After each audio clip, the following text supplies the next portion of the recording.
গোয়েন্দা তথ্যের ভিত্তিতে জানা যায়, টেকনাফ থানাধীন জাদিমুরা এলাকা সংলগ্ন পাহাড়ে একদল সশস্ত্র ডাকাত একজনকে অপহরণ করে বিপুল পরিমাণ অস্ত্রশস্ত্র সহ অবস্থান করছে।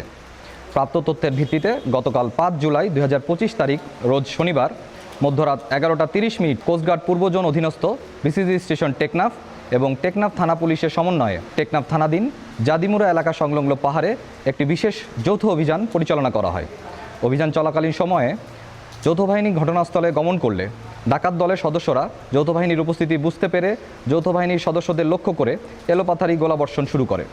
এ সময় যৌথ বাহিনী কর্তৃক আত্মরক্ষার নিমিত্তে ডাকাত দলকে লক্ষ্য করে ফাঁকা গোলাবর্ষণ করলে ডাকাত দলের সদস্যরা দৌড়ে গহীন পাহাড়ের দিকে পালিয়ে যায়। পরবর্তীতে পাহাড়ের মধ্যে অবস্থানরত একটি আস্তানায় তল্লাশি চালিয়ে একটি বিদেশি G3 রাইফেল, একটি 9mm বিদেশি পিস্তল। বসুন্ধরা ডায়াপেন্ট এখন আরও উন্নত। এই hot air through top sheet দ্রুত শোষণ করে সোনামণিকে দেয় কোমল অনুভূতি। একটি 7.65mm বিদেশি পিস্তল, 3টি 1 নলা দেশীয় আগ্নেয়াস্ত্র, রাইফেলের 3100 রাউন্ড তাজা গোলা, পিস্তলের 14 রাউন্ড তাজা গোলা, 1 কেজি আইস এবং 4 লিটার দেশি মদ জব্দ করে।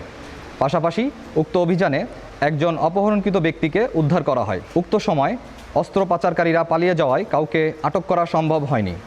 উদ্ধারকৃত ব্যক্তির নাম সোহেল, বয়স 21, তিনি টেকনাফ থানার পল্লনপাড়ার বাসিন্দা।